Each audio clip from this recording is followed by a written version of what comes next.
remember when he... Hey. Welcome to the Tuesday, April 19th meeting of the Hot Springs Board of Directors.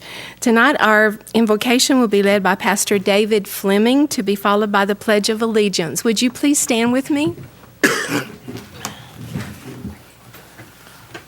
Let us pray. God of justice and mercy, thank you for the gift of life and for the opportunity to serve the people of our community. Help us to act with character and conviction. Help us to listen with understanding and goodwill. Help us to speak with charity and restraint. Give us a spirit of service. Remind us that we are stewards of your authority. Guide us to be the leaders that the people of this community need. Help us to see the humanity and dignity of those who disagree with us, and to treat all persons, no matter how weak or poor, with the reverence that your creation deserves. And finally, God, renew us with the strength of your presence and the joy of helping to build a community among the people of this city. Amen. Allegiance to the flag of the United States of America and to the republic for which it stands, one nation under God, indivisible, with liberty and justice for all. I hereby call this meeting to order. Would you please call the roll? Yes. Davidson? Here. Jones? Here. Clark? Here. Williams? Here. Ramick? Here. Foley? Here. Carney? Here.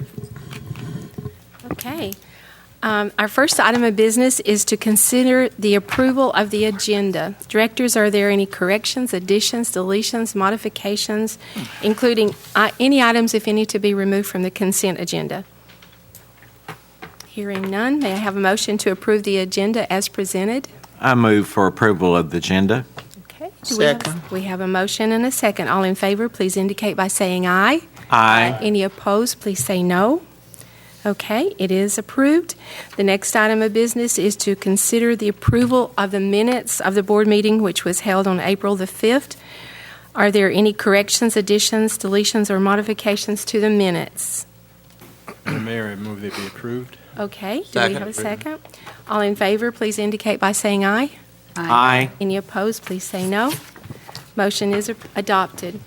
In an effort to afford everyone an equal and orderly opportunity to address the items on tonight's agenda, I ask that our citizens and guests adhere to a 3-minute limit on your comments. And for your convenience, we will display a clock timer in the monitors, and we have a beeper. Out of respect for all of us, we ask that you honor this request, and while members of our board may have questions of the speakers, we ask that you reserve any of your comments until all the speakers have been heard. As a reminder, would everyone please speak into the microphone when you come forward and state your name and address so that we can have that for our record and so that those at home watching can hear, especially with the microphone if it's not just adjusted. We also ask that all cell phones be silenced during the meeting, and please refrain from any disruptions of the meeting. Should you need to leave prior to the closing of the meeting, we ask that you do so quietly. And thank you all for coming here tonight. We appreciate your interest in the business of our city. And we have several guests here, and I'm going to start with the ones that I don't have written down. We have some scouts tonight. What troop are you? 1. Okay, welcome. We are so glad. We're so glad you're here. Thank you for coming, and we hope that you grow up and become mayor, okay? Or a board member, or a fireman, or a policeman. Just please get involved. Thank you for coming. I appreciate you bringing them here tonight. We have our first guest is an update from our Metro partnership, Mr. Fram. Thank you, Mayor and members of the board. My name is Jim Frame. I'm President and CEO of the Hot Springs Metro Partnership. And this evening, I'd like to present the first of 4 quarterly reports that we'll present to you this year. I've left a document at your place, made one available to the press, and I have a couple extra copies. It's fairly in-depth, and I won't read it to you. It's for you to look at your convenience. But it's divided into 4 sections. And the first section is a recap of 2015. Kind of a catch-up of last year, and then a year-to-date for 2016. You'll notice in that section that I have listed using the same letters and the same terminology that we used in the contract with the city, so that if you have the contract and this document side by side, you're able to follow those through and see what our progress is on those items.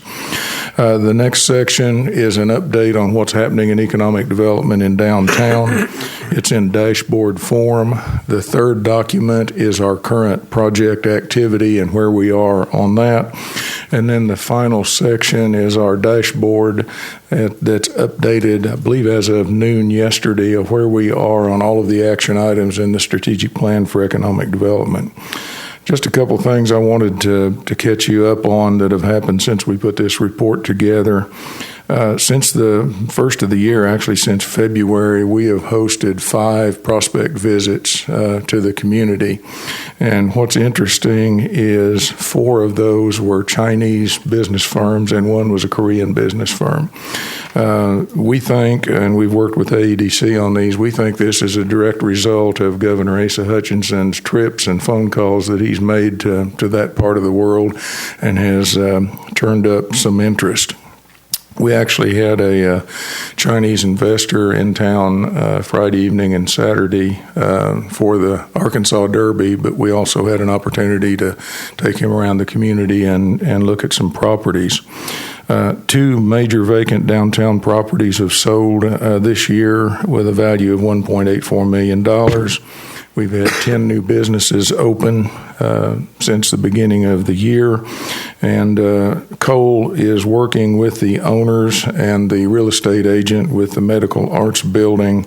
They're going to have probably week after next what they're calling an exclusive preview, and that's where they will open the building and kind of have an open house, and they've invited a select group of developers and investors to do that. That concludes my report. The written report that I give you is fairly in-depth. I would be delighted to respond to any questions that you may have or certainly hear any comments. I was wondering, do you have that online for people that are listening that are watching tonight? Or this report is not online. We can get it online fairly quickly. This was updated as of yesterday afternoon. So. Okay. Yeah, I just thought if they're listening and they might wonder, what we're talking about, and it would be a good idea if they could. Sure, and I will offer, as always, too, to you and to the public, our phone number and email address is fairly public and well known, and please feel free to call with questions at any time. Okay. Mr. Frame, I just want to thank you for a very comprehensive report here. There's good information here for us. Thank you. Thank you so much. Do you have guests with you from the chamber or from? Are they later? I think they're later. They're later. Okay. I didn't know if they came with you for the report. Okay. Thank you very much. Thank you so much. Okay. Our next proclamation is for Arbor Day. It's one of my favorite days of the year. I think last year we got rained out. We were over there by the lake early in the morning, and it started raining. And I think there were like 500 kids or so that were supposed to show up, and they had to cancel it. So I am going to read the proclamation, and John Faulkner will come up and accept it. You want to come wait up here, and then I'll read it, and you can accept it and maybe say a couple of words. No, just right behind the microphone there. Okay. Whereas National Arbor Day is observed throughout the nation and the world on the birthday of J. Sterling Morton, who proposed to the Nebraska Board of Agriculture in 1872 that a special day be set aside for the planting of trees. And whereas trees can reduce the erosion of our precious topsoil by wind and water, cut heating and cooling costs, moderate the temperature, clean the air, produce oxygen, and provide habitat for wildlife. And whereas trees are renewable resource, giving us paper, wood for our homes, fuel for our fires, and countless other wood products.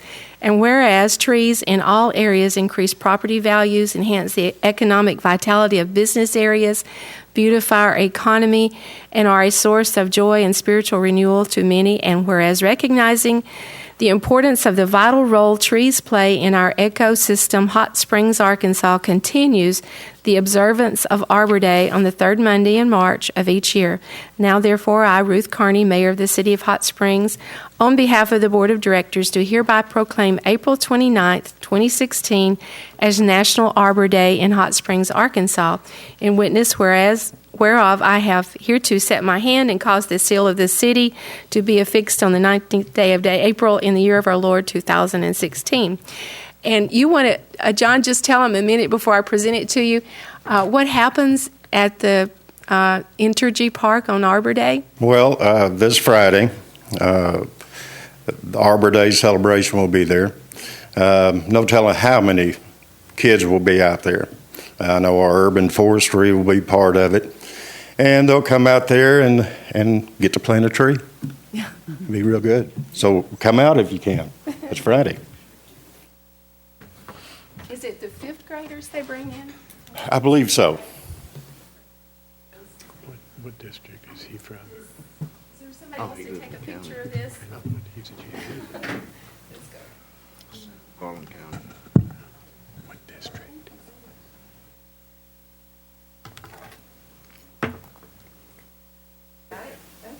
All right, thank you. Jean Wallace is not here, but she and all the park guys, they really work hard at that. Don't forget They Mr. make it Beard. happen. I'm on. Okay. Did I say John Paul? Okay. The next proclamation is for National Alcohol Awareness Month, and we have Darla Kelsey here for that. See. Wait a minute. Where did it go? Was that the one I took out of the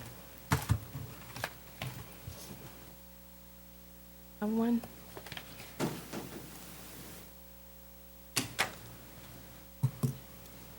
Oh, we're missing the proclamation Uh-oh. in the stacks. I know I had it. Sheila had it, and I signed it. Sheila, do you remember that one? Did she go away? She went out. She stepped out. She's probably looking for it. Anyway, we had a proclamation for National Alcohol Awareness Month, and there was a lot of information on that. If you could share the website also and give us a little information as to what you do, we do have a proclamation. Okay, let me tell you. My name is Darla Kelsey, and I am a regional prevention provider with Community Service Inc. here in Hot Springs. There are regional prevention providers across Arkansas, and we are working with schools and community coalitions in substance abuse prevention efforts.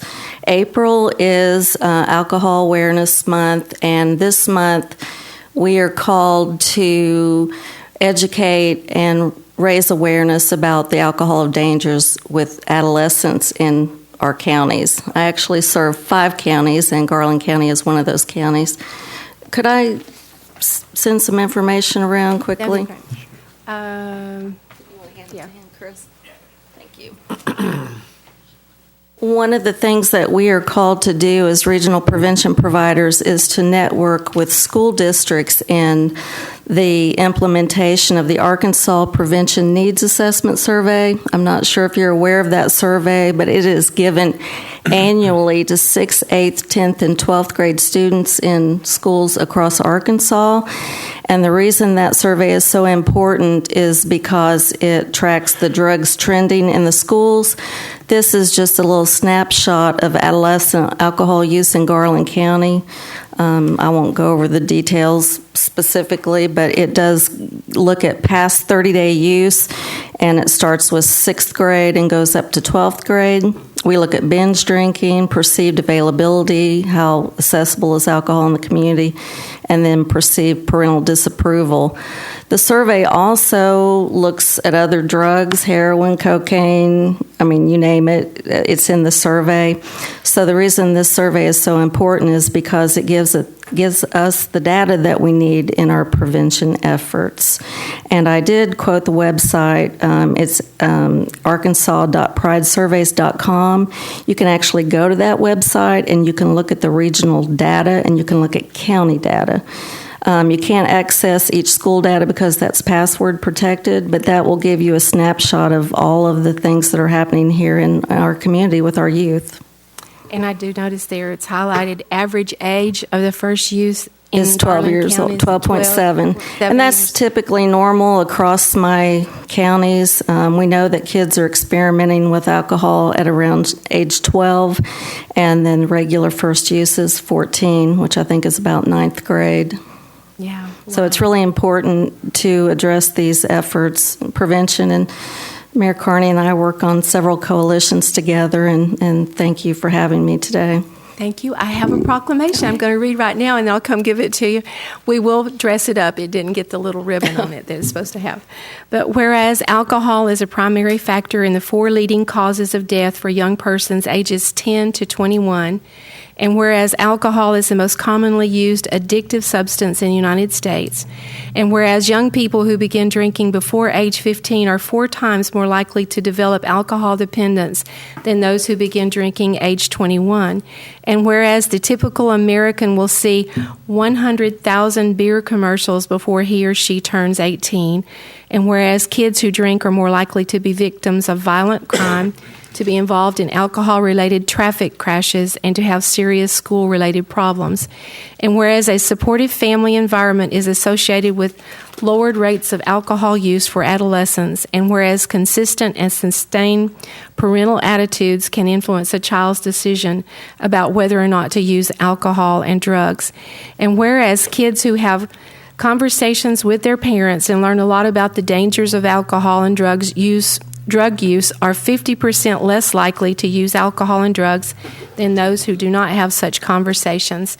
Now, therefore, I, Ruth Carney, Mayor of the City of Hot Springs, do proclaim April 2016 as Alcohol Awareness Month in Hot Springs, Arkansas, in witness whereof I have hereto set my hand and caused the seal of the city to be affixed on this day in the year of our Lord, 2016. Thank you.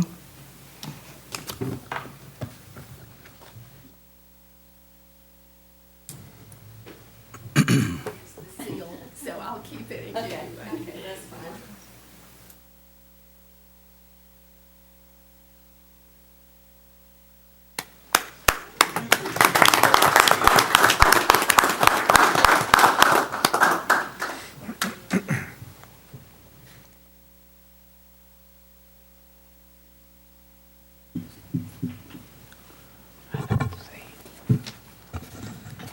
Pass that down to Lance so he can. Okay. It's National Proclamation Day in Hot Springs, Arkansas. This is really exciting. This one, Hot Springs National Park Day, and I will read this, and I would like for our park Superintendent Josie Fernandez and her friend Roxanne Butterfield, who is in charge of the Friends of the National Park, go ahead and come up and come front, and I will read the proclamation.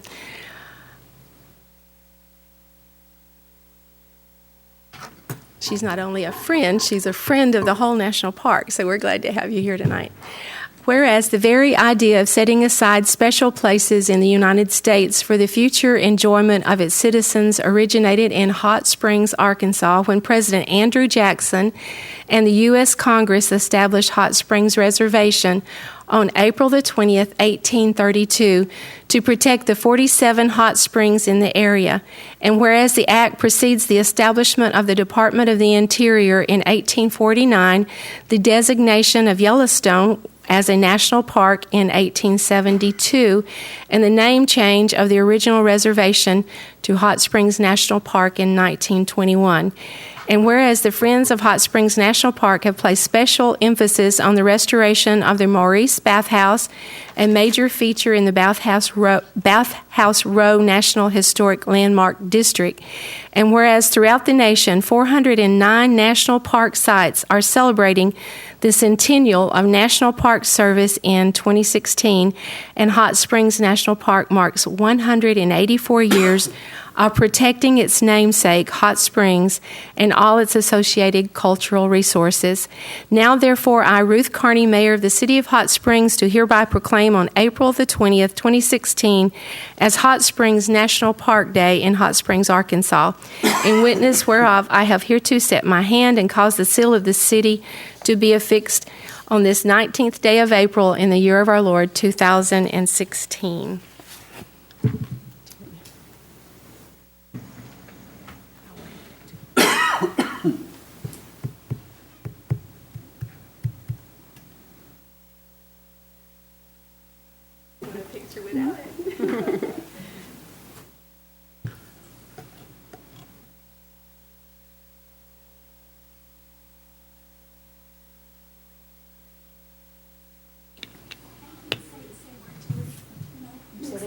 I said it all. Thank you so much. We appreciate you.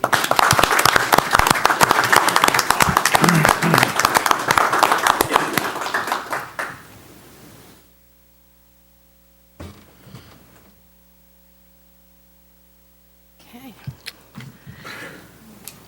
Now, we have Director Randy Foley has a guest with us tonight. I do have a guest, Mayor. Thank you. Before I recognize this guest, so I would like for the public to note that the recipient of the proclamation for Arbor Day is Justice of the Peace, John Paul Faulkner, who is an employee of the city. And so I want to express my appreciation for his personal efforts in joining the political representation on the quorum court. In fact, I think he broke away from a committee meeting to come and accept that. So I know he already snuck out the door. I think it was to get back to that committee meeting. I would like to introduce Mr. Wayne Smith, who is the new assistant manager at Oaklawn. Oaklawn has been in town for a long time, and it is the base of our economic activity. It is the #1 tourist attraction in Arkansas, one of the major economic drivers of the state, and certainly is a driver here. Mr. Smith is from Illinois right now. He is a native of Rhode Island and a graduate of Northeastern University in Boston. He has had experience in accounting, finance, regulatory compliance, hospitality, racing, gaming, all of them at the highest levels. I know it took a year to find you, and we are very pleased to have you and your family. Audrey and your 2 children are going to be joining right after school. So welcome, Mr. Smith. Well, thank you so much. Appreciate it. Thank you for the warm welcome. Thank you. Thank you. Thank you.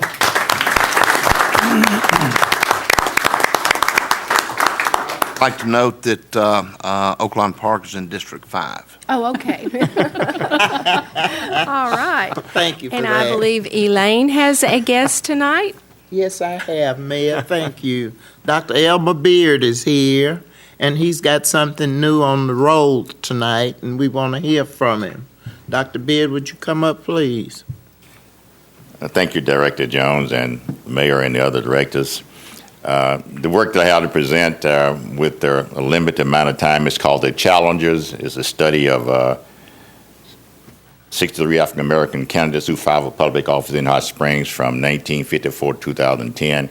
And if I could briefly talk about it, this is the results of 17 years of study. It's history. It's stories that are untold by African-American who changed the system in one small southern municipality. The NAACP Unit 6-13 presents these 63 profiles, and it also gives some definitions of what we call the system and the progress that we have made. This book could be said to be a story of racial stride, racial progress, and I hope it would be viewed from that angle.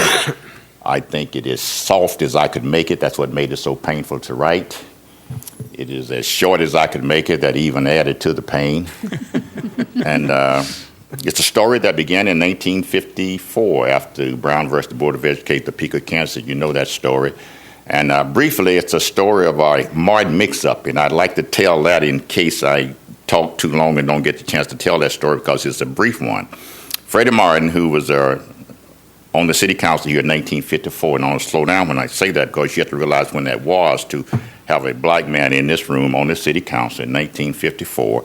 And he won as a result of a Clifford Martin who was white, who was running in Ward 7. Freddie was running in Ward 5. And white America, the system, the following morning, discovered that they had voted for a black man, and they went to the courthouse to change that. That didn't happen. Hot Springs is a great community. The clerk didn't let them change their vote, and we kept it secret until the night. Freddie Martin was sworn into office and served 2 years on the city council here, and the story that follows that is that for the next 15 years, 14, actually Freddie was the 15th, African American filed for public office in a citywide election where they ran citywide and could not win and lost for 15 years. 14 African Americans ran over a period of 15 years and they lost. And that's what this book is basically about. Fast forward this story. Elmer Beard came along with 14 other radicals in about 1969 and 70. And in this room, we protested that and asked for election of aldermen and directors by ward as we have today. And Elmer Beard won with some other persons. And since that time, we have had as many as the total 63 to have run, and some 25 of them have won it. Again, that's what this story is about. I have passed out a director book to each of the directors. They are being circulated throughout the city. I hope that you will find reason to look for it on Amazon. It's not like anything that I've ever told, and if I sound like I'm bragging about it, you have to understand the history that has gone into this. And I think, Mayor and directors, that it does something for the community during times like this that people don't take out on themselves to do. It tells a story about racial progress. It tells how we have grown and what we potentially can do and be in this community. So when I make the statement that every community in America is a potential Ferguson of Missouri, I'm simply trying to say that that's the last thing we want to happen. But what we do want to happen is for the community to grow, for you to understand some progress that we've made, and respect the work that we are doing in the National Association of Advancement of Colored People. And we will soon be meeting with the new city manager to get better acquainted with him and to let him know from where we have come and how far we have to go. Thank you, Director Jones. Thank you, Mayor. Thank you, Dr. Beard.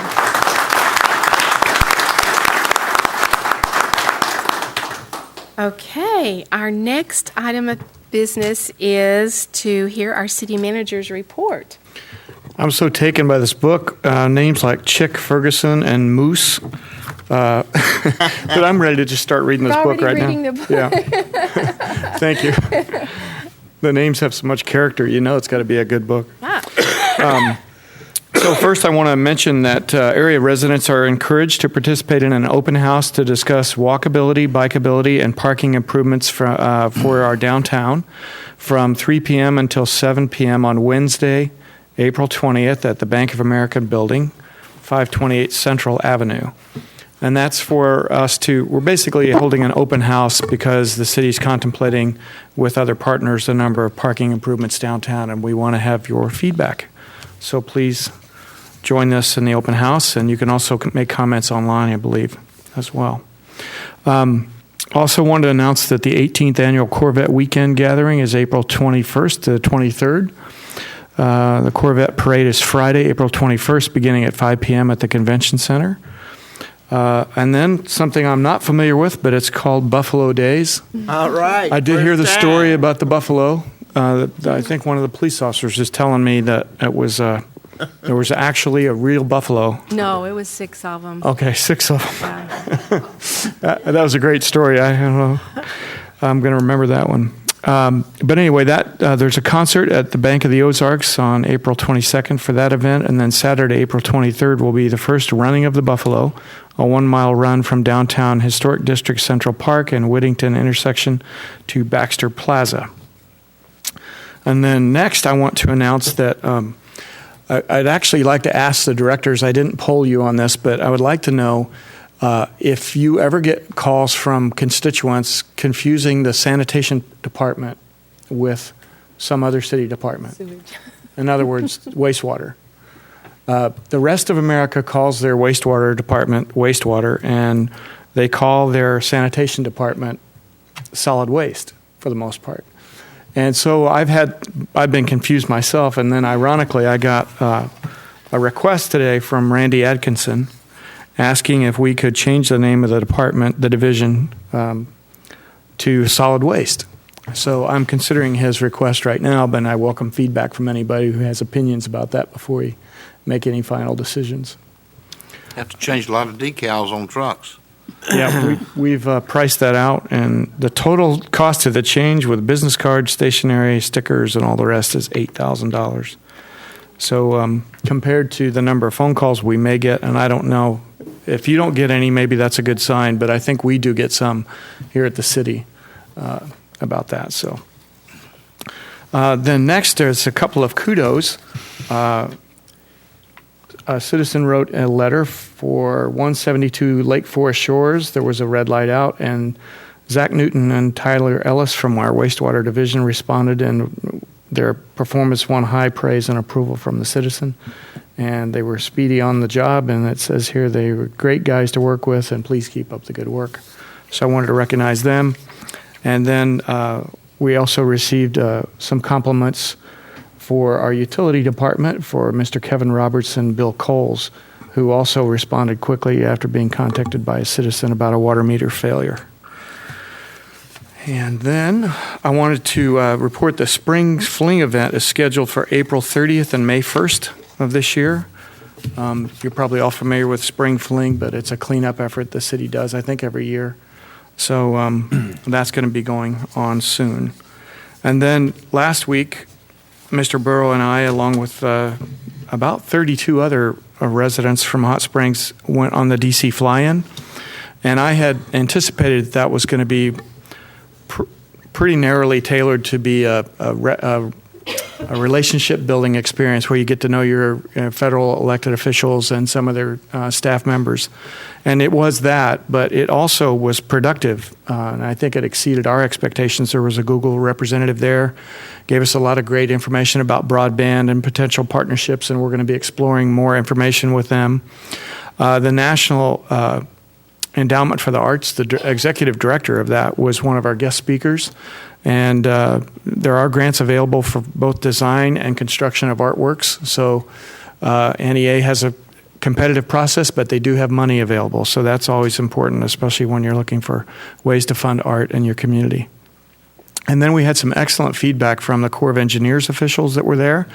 They were indicating that review of our Lake Ouachita application for municipal water supply is proceeding at a brisk pace. And so we're optimistic, but I don't want to say too much because I know the city's been working on this for 6 years or something like that. So, but I'm new enough. I'm going to be optimistic. And There you go. and also we did some of the feedback we got was words like, "Well, we're looking forward to celebrating," and I don't know if that means celebrating us going away or celebrating opening that water supply. But I'm thinking it's the latter. Yes, sir. And then on the job, I'm continuing to. I still haven't toured all the facilities the city has or met all the department heads, but I've met with all the directors, and I'm going to start having lunches with our department directors so I can get to know them better. And all's good so far. So, thank you. Thank you for that report. You're welcome. Now everybody know you didn't waste nobody's money. I'm trying to find some more money, though. The 9/11. That's under city manager's report. Oh, that's right. And then I almost forgot this. It's kind of a big deal because Judge Rick Davis and I have been talking. He's been asking me a lot about the 911 system that the county wants to, the city to look at. And I agreed to have host a meeting here with some of their officials and then our public safety personnel and Bill and I. So we're going to talk to them about this, but when you're doing a system like this, you're really looking at two very different service levels, one being urban from the city, one being from the county, and how those can marry up and whether or not that makes sense. there are some technical issues surrounding it, and for me, it's a three-part analysis looking at the first responder, their experience, and the customer who's calling frantically for help. That's the first priority, I think, for us in looking at this, and the second one is then the operable effects on our departments. Our officers use a CAD system, and the software downloads their reports automatically. That may not interface well with the county systems, and if there's an interface that happens, sometimes information that's critical to us is lost. And then the third thing is the cost, because I learned way back during the Y2K scandal. I don't know if you guys remember Y2K. The world was supposed to stop, right, that night. I still have peanut butter. In city halls around the United States, and I was in one of those city halls with my then mayor and council members, waiting to see if the world was going to come to an end. And a lot of consultants made a lot of money on everybody I know. And nothing happened, really. So I'm only telling that story because when you look at consolidation, there are so many questions that have to be asked. And most of the conclusions I see people reaching, they're leaving out one or two or three of those very important steps. So we just have to keep asking questions to see if this consolidation can work. I'm trying to keep an open mind about it, but I know there are operational concerns, and I think they're valid ones. I have concerns about costs and into the future because many times these consolidations look simple, and then what happens is they end up being governed by a board that has difficulty holding people accountable for overtime and other things that a city manager does on a daily basis. But the structure doesn't lend itself well to holding down costs and keeping people accountable. And then I've seen some of these that work great, by the way, so I don't want to sound negative, but I've also seen some that people got into it and a couple of years later they would have done anything to get out of it. And sometimes you'll get people on those boards that represent a certain part of the industry that gets excited about the difference between megahertz and gigahertz. And they will tend to apply and approve various expenditures that a layperson might not. And then the costs start to accelerate, and it's very hard to get them under control after that. So I think we just have to proceed with caution. I'm looking forward to the meeting with the county officials to learn more. But Chief Davis and also Interim Chief Stacey have asked to come tonight and give you just a brief synopsis of the city's position and some of their concerns related to that effort.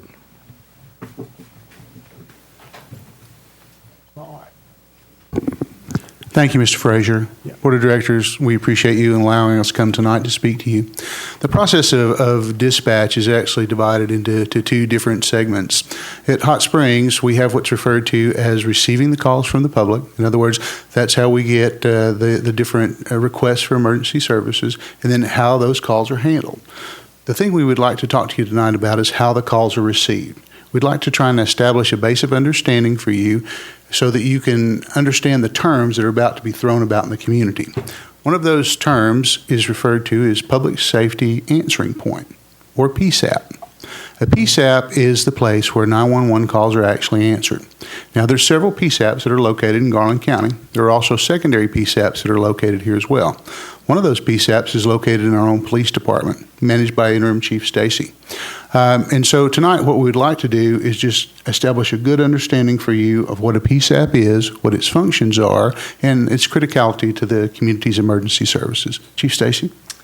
I'm going to break it down really, really simple. A PSAP, the Public Safety Answering Point, is essentially where somebody picks up a phone and dials 911. The people who answer that phone call are employees of a public safety answering point. That's also the 911 center. Currently, our department has 15 employees who work in our dispatch center, including one supervisor. And just to kind of give the board some kind of numbers, in 2015, from all the telephones, wireless landlines that came into our public safety answering point at the police department, we had over 52,000 911 calls, which is a lot of calls. Furthermore, these dispatchers, these 15 individuals, also answered over an additional 80,000 phone calls that were not of an emergency nature. And those could be for alarm calls, they could be inquiries for services and other issues. So, our PSAP and our dispatch center, it's consolidated.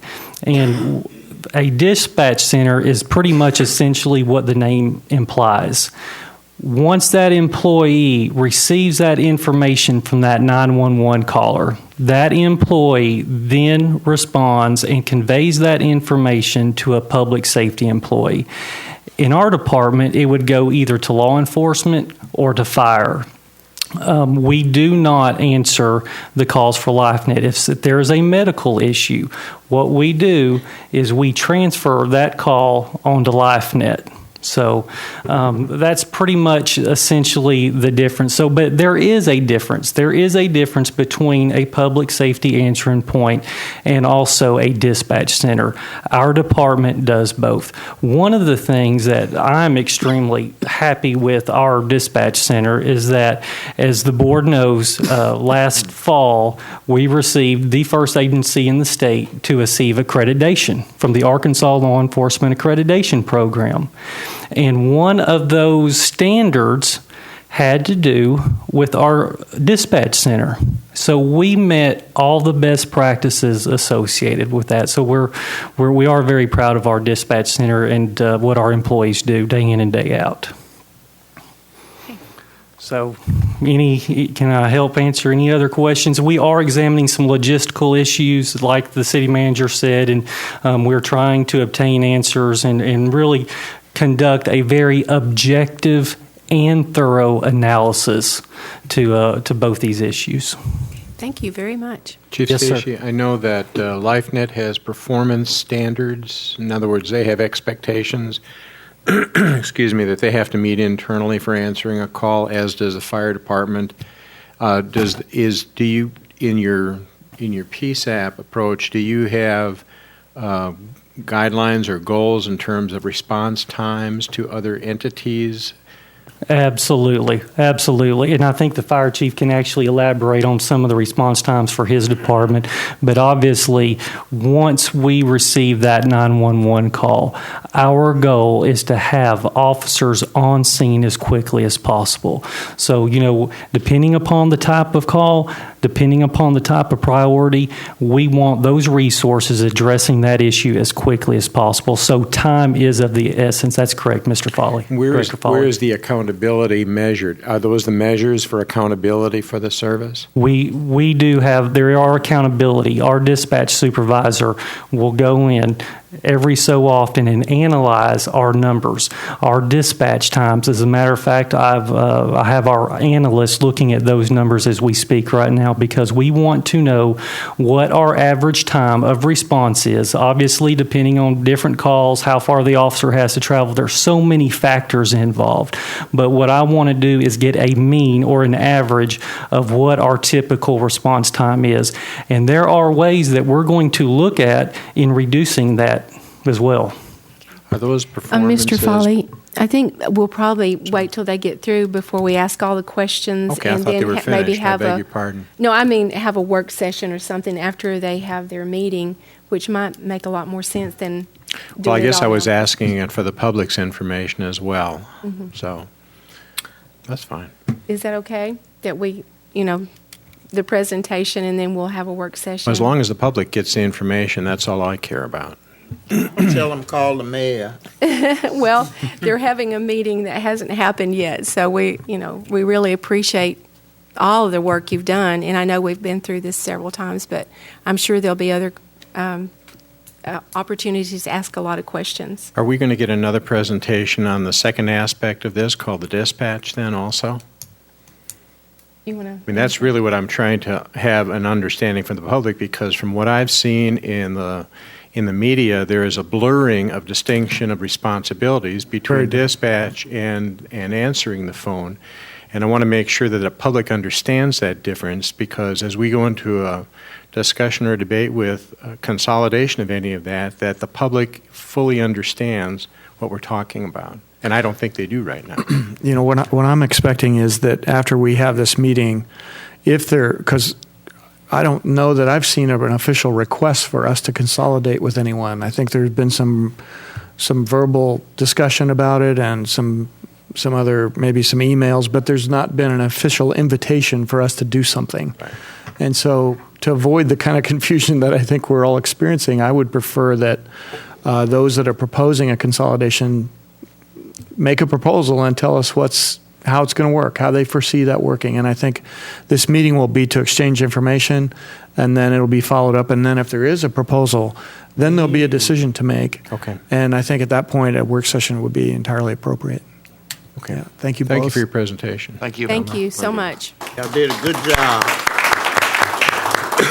And then I want to conclude my reports tonight by, I just want to especially thank Deputy City Manager Bill Burrow and my assistant Sheila Winters. They've been not only delightful to work with, but they've been patient and understanding and so very, very helpful to me in learning about Hot Springs, and I hope they keep it up because I still have a lot more to learn.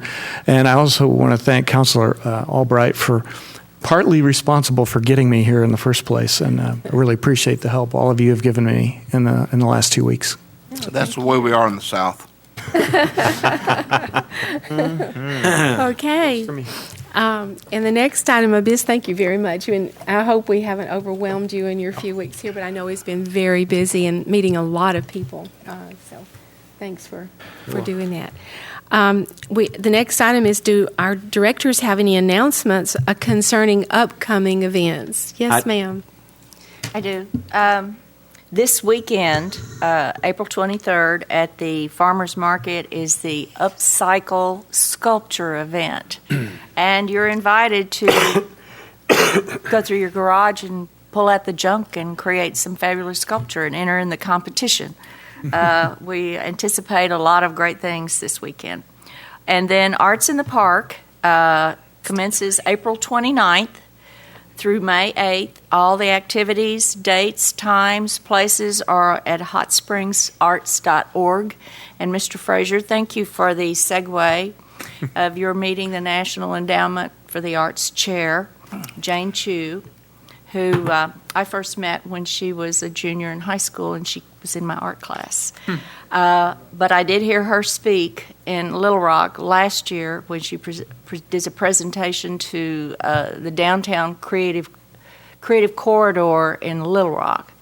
And in her speech, she said that over the years, there's been $13 million come from the National Endowment for the Arts to help with creative corridors. So I'm very busy going through and looking at all of that right now for our city and the music festival. Thank you. And Director Williams, was that you over here that had an upcoming event? Yes. Well, first of all, I wanted to acknowledge that the invocation was given by my pastor, the Reverend David Fleming of Grand Avenue United Methodist Church. But he's always after me as president of Grand Avenue United Methodist Men.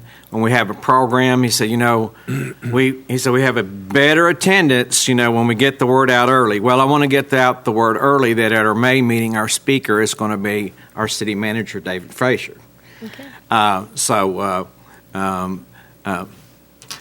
I've done my job, and David, I want to assure you that you will have a home cooked meal that night. Oh wow! No fast foods, a home cooked meal. Okay. Any other upcoming events? Okay. This weekend is the Hot Springs Gumbo and Crawfish Festival also. So okay. Come out and taste some gumbo and crawfish. Yeah. Well, I have an upcoming event that we haven't started on our business yet, but my children who live in Paraguay are right now arriving at my house, and I'm not there, so let's do it real fast. That's why you keep rushing us. No, let's just ask a question. Let's just do the agenda. May I ask Director Farley, where is the gumbo? I believe it's at Adair Park. Okay, thank you. Parking. Hill Wheatley Plaza. Hill Wheatley Plaza. Hill Wheatley Plaza. Hill Wheatley. Okay. Okay. Thank you Great. for the correction. Okay, was there another one? Was that it? Okay. All right. The next item of business is to consider the consideration of our consent agenda, and items in this section are of a routine nature and will be considered as one item of business without discussion. I will now entertain a motion to adopt the consent agenda. May I so move? Second. We have a motion and a second. Would you please call the roll? Yes. Jones. Aye. Clark. Aye. Williams. Aye. Ramick. Aye. Foley. Aye. Davidson. Aye. Carney. Aye. It is adopted. The next item of business is a public hearing regarding the possible street vacation of the right-of-way located along Bridgewater Point. And so I will now open the public discussion. Did we have sign-ups for that? It's just, or whoever. Should be an agenda item. 14? It is, isn't it? Okay. It is a public hearing. Anyone here to speak on this particular issue? It will be an item of business later, but this is the public hearing portion. Okay. Good evening, directors and mayor. This is Teresa Bennett, and I'm Ted Williams, and we live in this property. We were recently annexed by the city, and before that, prior to that, we were dealing with Judge Davis on making this a private road. We're on a peninsula, a gated private road. We're on a peninsula surrounded on all sides by water. He looked at it, and I'll let Teresa tell you what he talked or said about it, and then it ended up in your lap because of the annexation. So. Okay. He came out and he said everything looked good because where the gate would be, there would be. Pardon me? I'm speaking to the mic. He said where the gate would be was plenty of room for a fire truck or police or UPS or whoever needed to turn around and make a U-turn could do that before they got into the gate for emergency accesses. And we did get everything approved up until the annex, and we've gone all of our steps. We are a POA now, which is only for the maintenance of the gate and the strip of property that is inside the gate. That's all that the POA would be collecting money for. And so we've gotten there's 11 homes in the circle, and we've gotten everyone's agreement except for 3. And the 2 of them don't want to be a part of the POA, but they are for the gate. And the other person is if everybody else does. So if everyone else does, he says, I don't want to be the bad guy, I'll do it too. So we've got everybody on board. It's just a matter of getting the city to approve. Okay. All right. Is there anyone else with you that wants to speak to that? Or okay. They're with us, but I don't think they want to. Okay. It's pretty simple. All right. Mayor, I'd like to ask a question. Are you aware now that you would be responsible for all street maintenance? Yes, sir. Yes. Okay. Thank you. We are. Can I interject this since you asked that question? I drove your street today. That's been assigned to my district, District 4. And I see no reason for us not to do this tonight. Thank you. So that'll save my comment when we come for a vote. Thank you. The other thing I would say is that road leading into Ard Point, which is the old county road, needs work, and I will stay on that. It does. Please. But it is not in very good shape. No. That would be great if you do all I can see it up there on the board, and I see where you've got it. Okay. And prior to that, yes. We were very Yes, we excited, should. actually, about being annexed into the city. Yeah. It wasn't about having any problems with the county, but we just thought that made total sense to us. But Ard Point is a problem. It is not up to your standards. Yeah. And it wasn't actually up to the county standards. Yeah. Okay. This is just a public hearing. We'll have the opportunity when it's the next item on business to discuss. So thank you so much. Okay, I will close the hearing now. And the next item of business is to consider resolution number R1672. Council, would you please read the resolution by title? Resolution R1672, a resolution approving an appeal for water connection request at 2531 East Grand Avenue pursuant to ordinance number 5931. That concludes your reading, Mayor. If you now entertain a motion second to adopt and have discussion, if any. I so move. Second. Okay, we have a motion and a second. And who is addressing that tonight? Is that Bill? I think Bill will. Okay. Thank you, Mayor, members of the board. I apologize. Mr. Carnahan had a death in the family, is not able to be here tonight. This particular request for connection was denied by staff. It does not meet the current board's policy. And with that, The gentleman came and met after one of the board meetings at the public comments and asked to be placed on the agenda, and came to a subsequent meeting after that was tabled to ask it to be placed back on your agenda. So it is here tonight for your review and discussion. Okay. Thank you. We have James Dixon.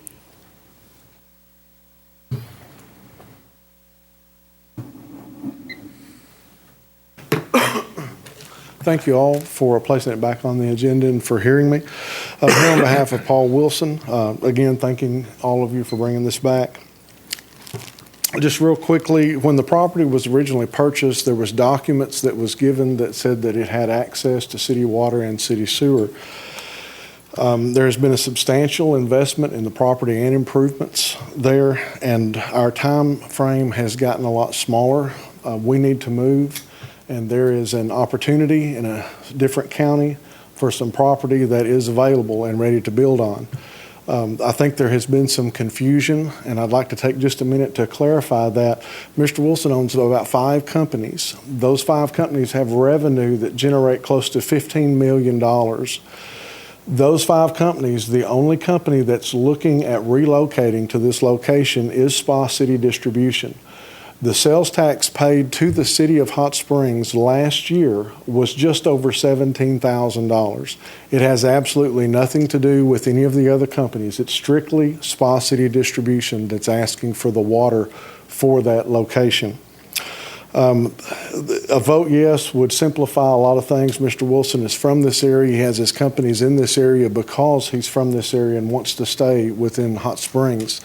But if we cannot accomplish that and Spa City moves, I have to think that it would only be a matter of time before everything else would move as well. The greater Little Rock area generates most of the income for his companies, so it would only make sense that the closer that he would get would make, from a business standpoint, reduce expenses. So I would ask again for a yes vote, and again, it's just Spa City Distribution that is looking to relocate. Okay.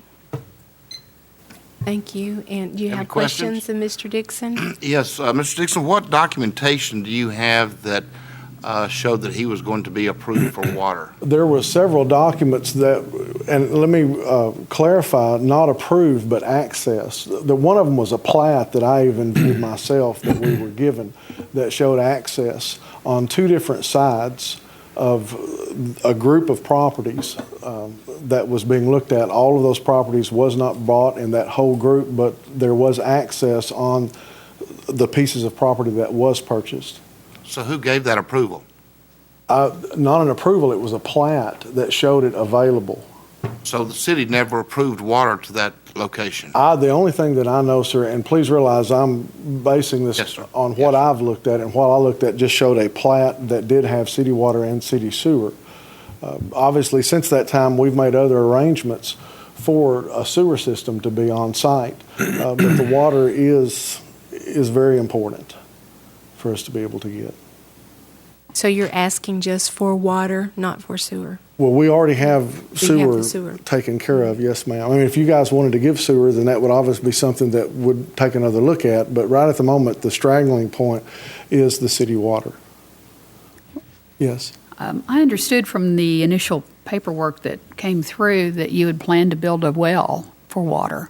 That What was one happened of to the things that we had looked at. But again, Mr. Wilson went around, he talked to several people in the area, and there are some water issues in that area. He lives in the area himself, and he spent thousands of dollars trying to get a well that's not running the fixtures in his house and it is drinkable. So it is something that is a stumbling block for us, yes, ma'am. Yes, sir. When we make these decisions up here, and so oftentimes we rely on staff, and as we should, but I also like to put a human face sometimes to these decisions that we make. So I drove out there to look at Wilson Home Improvement today. I've seen the ads on TV, and I was given a tour of the facility. The operation there is basically a residential operation.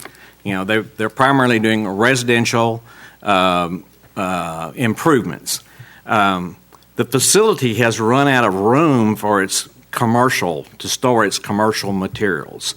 So the primary purpose of the new building, which is only a mile from the existing property, the existing property is in the city, is to provide more space for the business to grow. Now, it's true that they would use that facility also as a wholesale facility to sell to contractors. Yes, sir. But its primary purpose is for storage.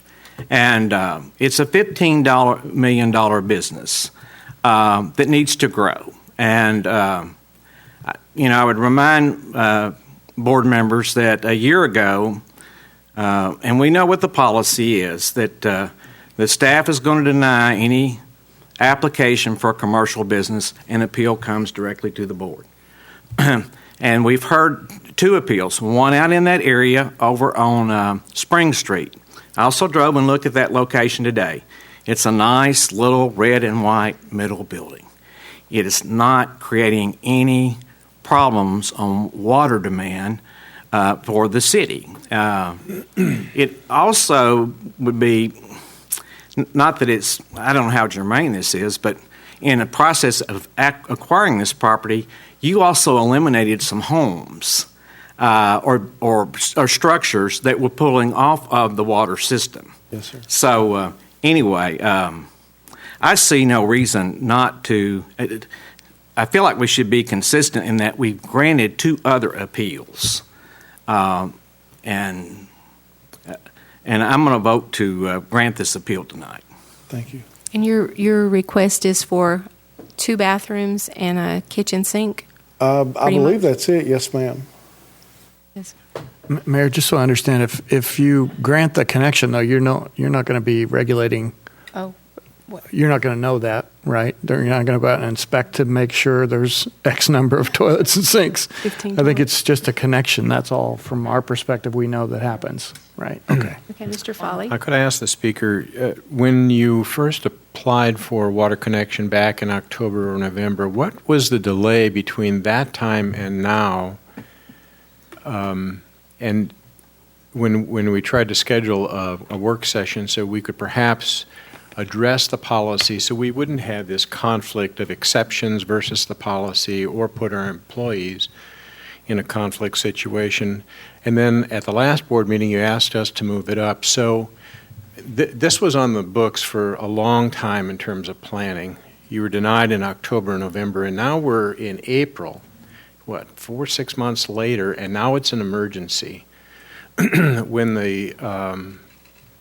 you said the time is drawing nigh, but I would like to understand why this wasn't brought a lot earlier. I mean, we tried to address it as expeditiously as we could in terms of going and looking at our policy and to see if there was some compromise that we could make so that we weren't arbitrarily giving connections to some and not to others. We have done it on 2 occasions already and now have a lawsuit also because of a perception that we're not consistent. So what is the urgency now that couldn't have been handled 6 months ago when you knew what the outcome was? There was a lot of things that have happened when we first made the application, and I don't have a timetable in front of me, so please bear with me. I'll have to go off of memory. We looked at many different locations in the city of Hot Springs. We looked at many pieces of property as well as buildings, and we either kept running into the price of the facility was too expensive, the developmental cost was too expensive, the rehab or remodeling was going to be too expensive, or the building size was just too large. It was just something that wouldn't be reasonable to work.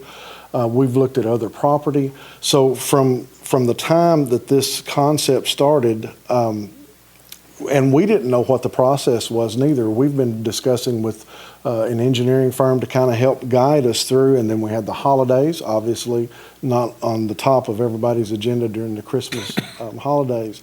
But I think we actually got before y'all a little over a month ago, if my memory serves correct, and it was tabled for future work or whatever.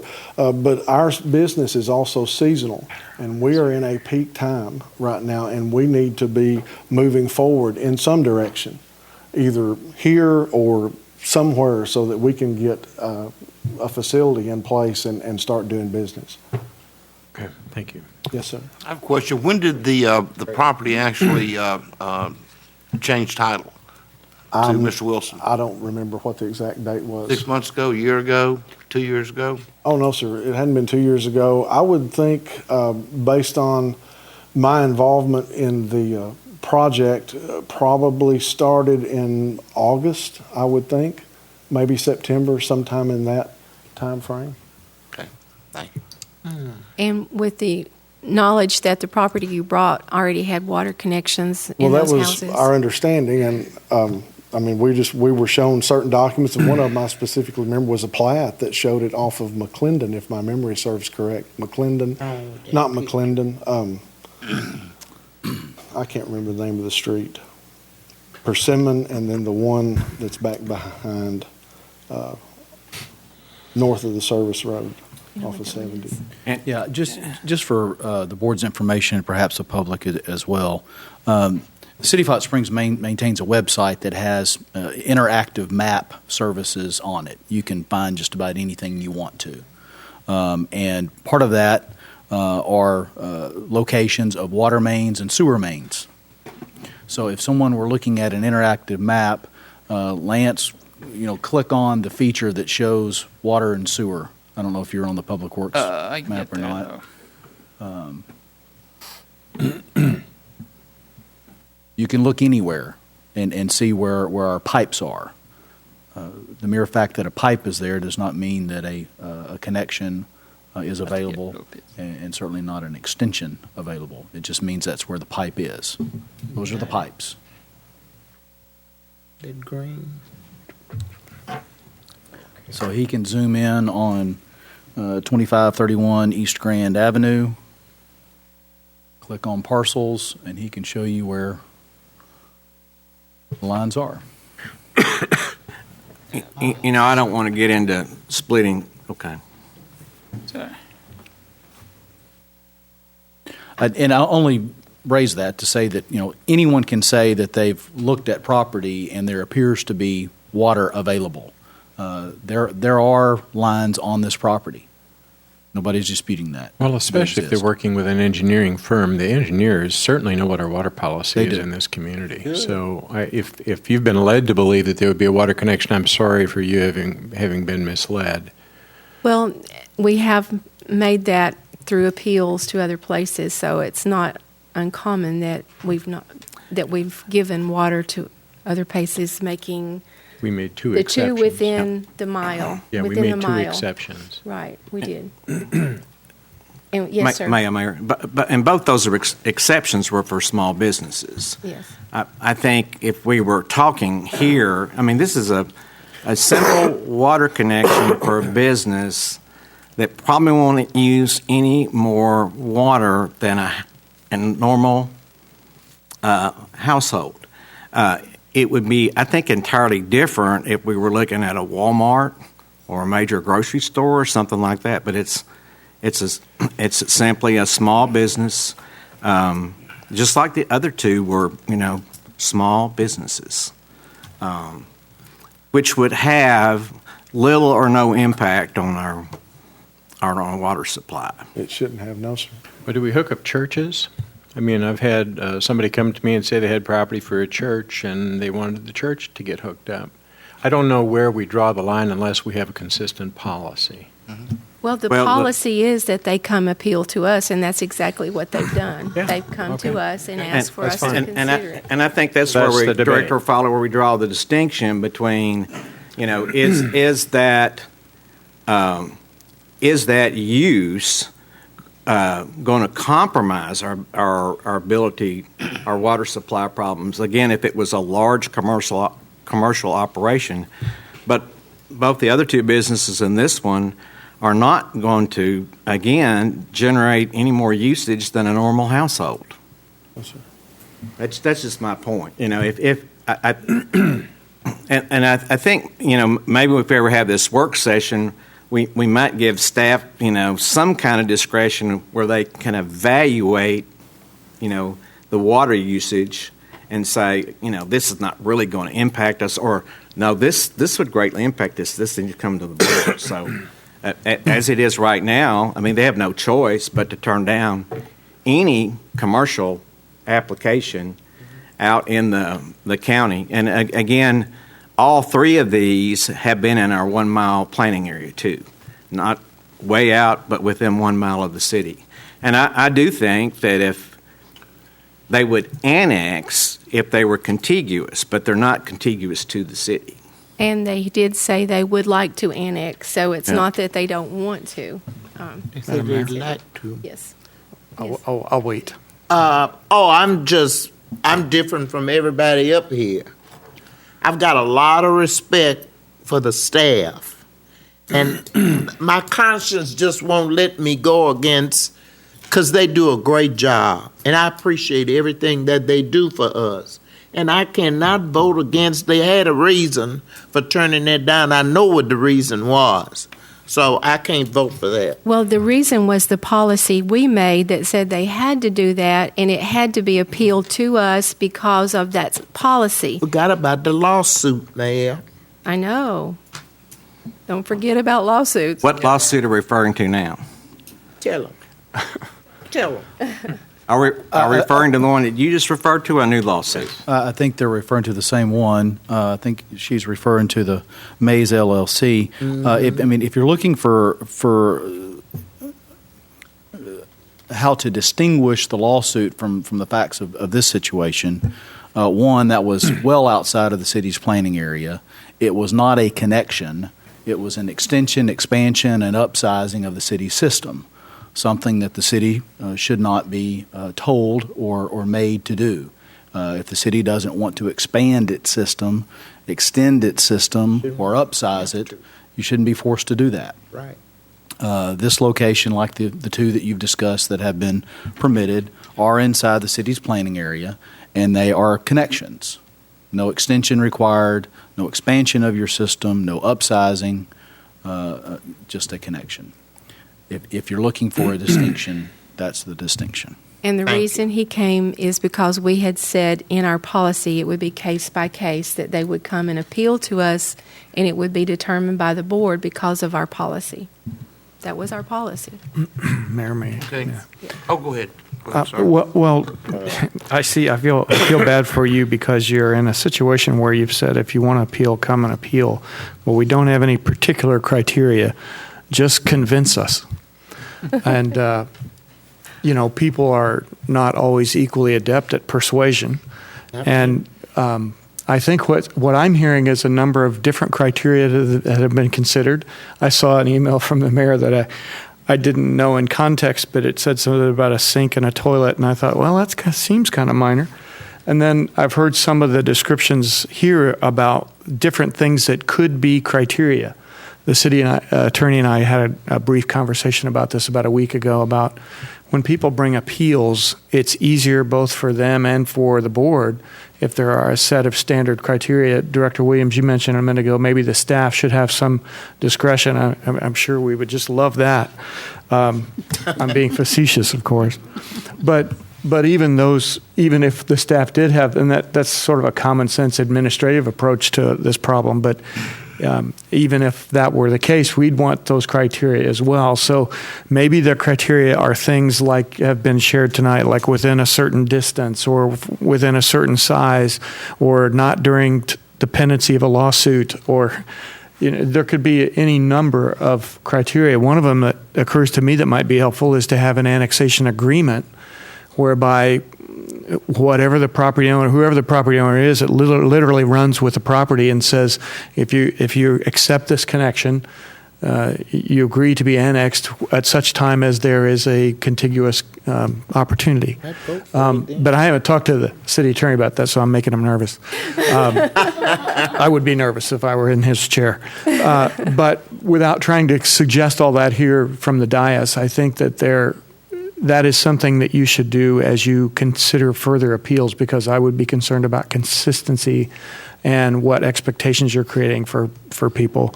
I'm not for extending any water to any business beyond the 1 mile planning area. Okay. There's another criteria. Yeah, I mean, well, that's one of mine. You know, if it's 1.2 miles, no. You know, but. That's why we wanted to have a work session. The fact is, we've already done 2 of these for small businesses. Okay, and so how are they different than those other 2? It's the point I'm trying to make. Yeah. Well, I think also and maybe not very effectively. The point is that we are not dealing with other people right now. If we're dealing with this one, if we could go ahead and deal with this one, and then no more appeals till we set our policy. But he's come several times with the same thing that you said we've dealt with before, and it is pretty much the same thing, and that we're having economic development hanging in the air, waiting on us to have a work session. So I'm thinking the work session needs to happen. We need to set the policies. But since we don't have those and we don't have it, this is the only way he has to deal with what's happening right now.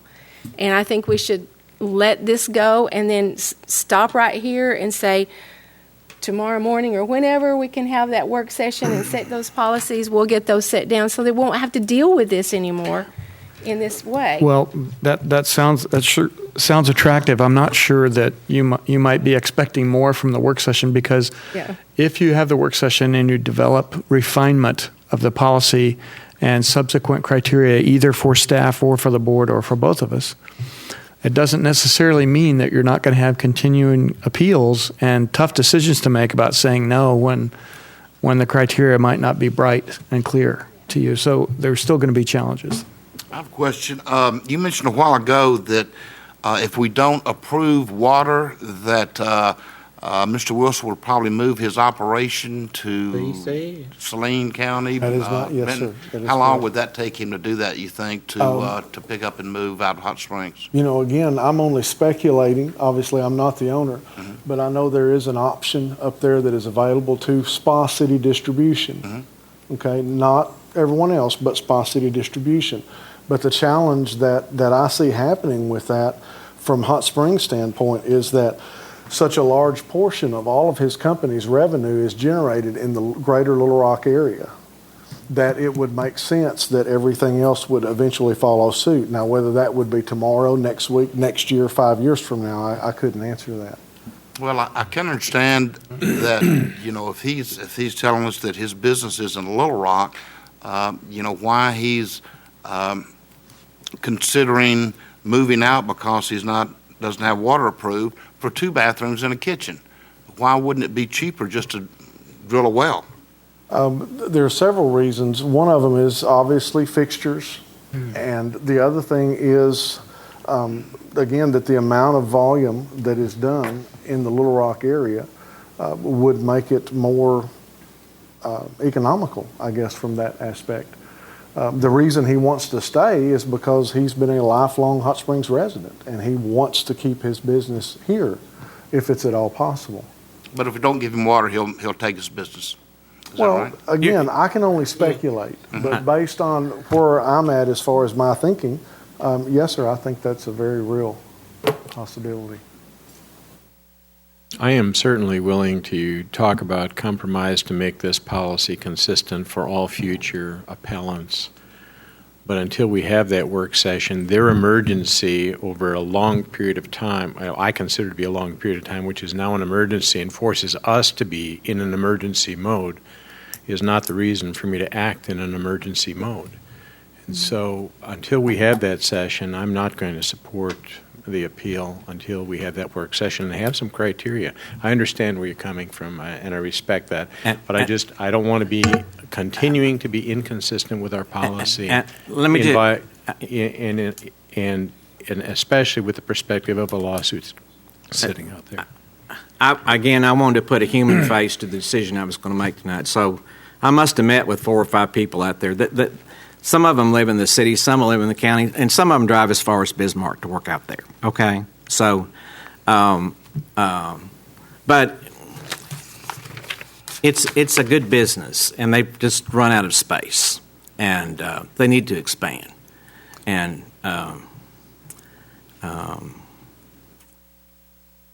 Mr. Burrow, do you you know what, Mayor? I think we've had enough discussion. I'm ready to vote, and I think everybody else is too. Mr. Burrow wants to speak just a second. Yes. Okay. Yes, sir. Just briefly, I just wanted to remind the board, and it's certainly the board's prerogative, but I feel it's incumbent that for Director Williams, who was not here when this policy was implemented back in April of 2013, part of this issue is in 2012, we had a maximum day consumption of 23.2 million gallons that day, on one of those days. We have the capacity of 25 MGD. Takes us a couple of million to make that 23, so we had reached that capacity. So that is when we started discussing this particular policy. It is consumption-based. We still have obligations for about 1,000 connections out there that we have already approved. We have a Royal Water connection agreement that is subject to any number of connections. Now, in 13 and 14, we had some very mild years. We didn't hit that 80% threshold, which is through the Department of Health, is the new source capacity guideline. You hit 80%, you need to be looking for another water supply. In our case, that's 20 MGD. We started experiencing that again in 2015. I continue to receive emails or hear someone in the public state, whether we do or do not have a water crisis. I don't know what that definition is, but I can tell you that in speaking with all of our contractors, and this will be part of the work session that we have, until we reach that new water supply, 30 days of 95-degree temperatures and no rain, we're not going to have water to sell our current customers. We have an issue. So I think it's important that Director Williams and our new city manager, Mr. Frazier, understand why we have that policy in place. 1, 2, 3 connections, that may not impact that. It's the cumulative effect of each time we do these. It's certainly the board's prerogative, but it's something that I felt like you needed to know. I can tell you that in the first 2.5 years of this policy, we approved 97% of all connections, whether that's inside or outside the city. When you break it down to inside the city, we approved 97% of the connections. When you look outside the municipal boundary into the county, we approved 97% of the request. 3% of those are for multiple other reasons that fall outside of one of our policies. I think the last time I looked at that, we were still running about 96% of approval ratings. Again, I just wanted to share that information because I do think it's important to reflect on why we have the policy in place at all. Okay. So thank you. Thank you. Okay. Any further discussion? Thank you for coming. We'll go ahead and vote. Hearing none, would you please call the roll? Yes, Brian, you may want to note yes, that this state is the wording of the resolution in the This is Resolution R-1672, which would approve an appeal for a water connection request at 2531 East Grand Avenue, and that is pursuant to the board's ordinance number 5931.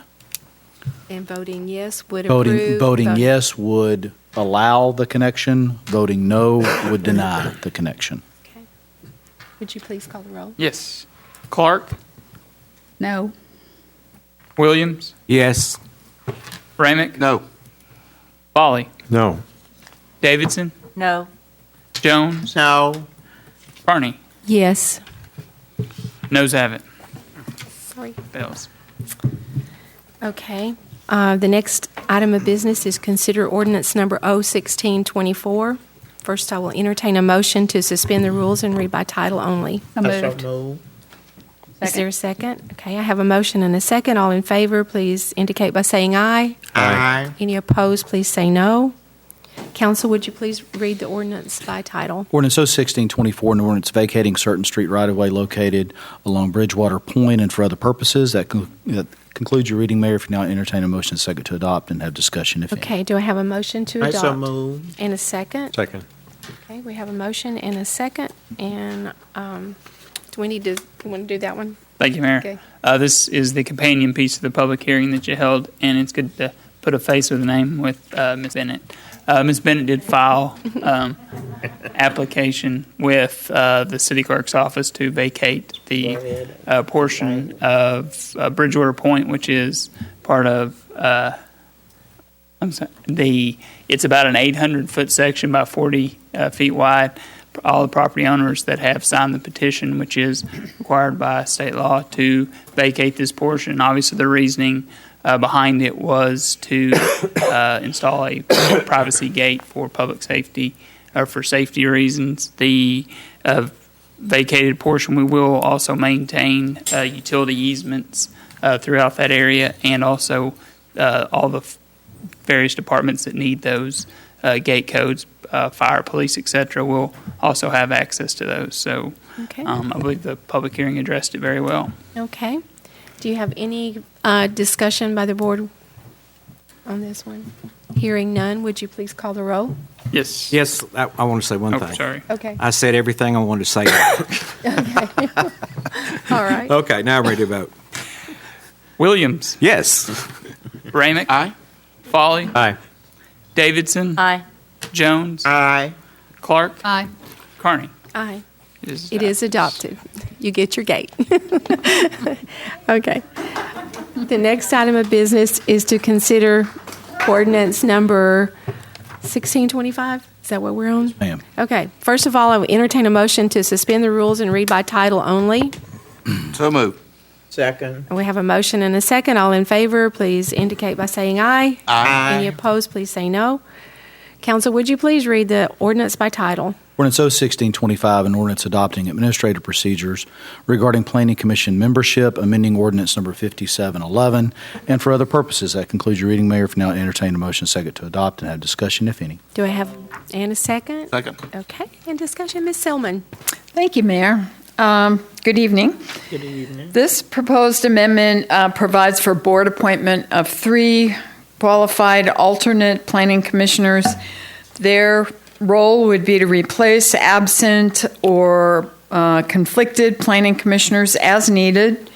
They would attend each meeting and training. The 3 alternate seats would be numbered to assure fair rotation in who substitutes on what occasion.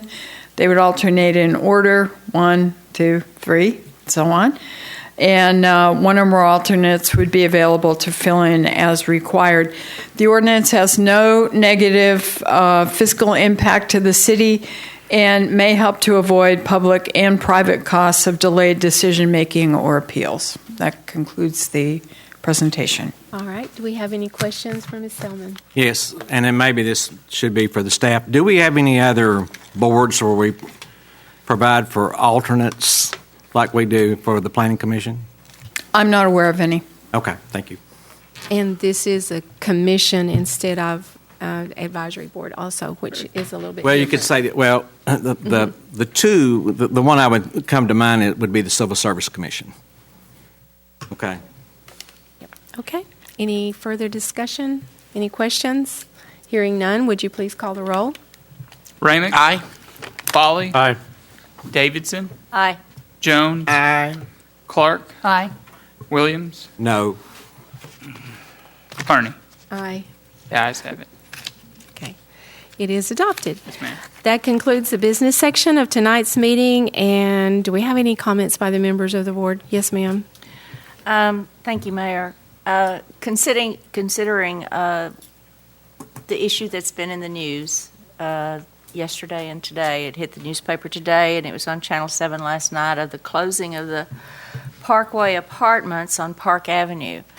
I would like to, I think there was a lot of material left out, and I would like to ask our counselor about the series of events that took place prior to this, because the impression is in the community is that these people were not notified until yesterday morning. That's actually what happened, but could you expand on that? Sure. a bit? This was filed last week, actually, on April the 14th. Police personnel visited the property on Friday, the 15th.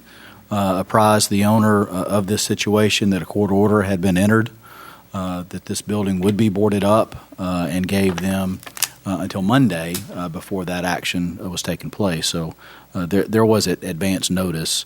This particular piece of property is one that I have personally been dealing with for 17 years. This is not the first time that the city has taken this type of action. Let me just give you a little brief background of what this action is. This is a civil lawsuit. We call it our nuisance abatement program, but essentially what it does is it uses a civil remedy as a avenue to redress criminal activity. In 2004, the board sanctioned this type of action to be filed through the city attorney's office, which is authorized under state law.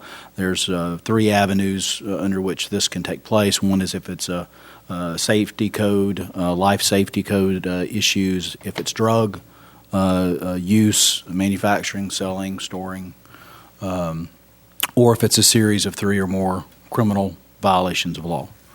And so in 1998, an action was filed. In 2004, an action was filed. In 2014, an action was filed. There is an order in place from 2014 that the owner of this property is bound to comply with. Has not been complicit with this order. And more criminal activity transpires. So Terry Askew in my office received an affidavit from the police department, the nuisance abatement officer that's assigned to those duties, which coordinates through my office. And lawsuit was filed. Judge signed the order. The individual has been served. It is unfortunate that those individuals were there yesterday when finally police officers and property maintenance arrived in order to secure the building, which is what the order says, to close and secure the building with boards. The police did everything that they could do, contacted American Red Cross for assistance. Again, it's unfortunate that individuals are living in those conditions to begin with. Very much so. And secondly, were not given enough of a notice from the property owner so that they could find some other location in which to live other than this motel. I understand that he's referring to it as Parkway Apartments now, but this is Relax Inn. I can't remember the other 2 names that it was when I shut it down before, but it's the same owner, same issues. He is just not complicit with the court's order. And again, I feel badly for the individuals, one, that were living there, and number 2, now that they aren't living there. But nevertheless. Thank you. And they did a good job. Thanks to our staff and the police and for all your work. Yes. Counselor, what kind of information does the news media have access to before they even publish a story about this event that took place? So if they wanted to do some checking before they reported, what kind of availability would they have to that kind of information that you just gave? Well, number one, I don't release, I don't make press releases. I understand. But if they inquire? But the lawsuit was filed, duly signed, by a representative of my office, Terry Askew, who's here. Telephone number, address is prevalent on the documentation. We answer phone calls, our door's open. Okay, thank you. Well, the issue is that the owner was told that it was his duty to notify the occupants, and they weren't until yesterday morning, and that's most unfortunate. And the situation is a bad one, and Park Avenue community has worked very, very hard and diligently to clean up places like this. So I'm more concerned about the safety of the people that live in that area and that they have adequate housing. Yes. And, again, just to address this, Mayor, and I'm sorry, I know we're dragging on here, but I want to dispel, any other rumors that, I've gotten word of from social media and the like. There has been no direction given to me or anybody else by this board to condemn the property for the purposes of making this a park. Oh, okay. Thank you. Thank you. Yeah, stay off social media. Yeah, right. Yeah. And don't believe anything you read there. Right. Thank you. appreciate your work. Okay, immediately following the adjournment of tonight's business, we have people signed up for public commentary here. And for those of you who will be leaving after the adjournment, please do so quietly because we will still be here for a few more minutes. Mayor. Yes, ma'am. I move that we adjourn. Thank please. you, ma'am. Do we have a Second. second? We have a motion and a second to adjourn. All in favor, please indicate by saying aye. Aye. Any opposed, please say no. And hang on just a moment, and we'll come back with our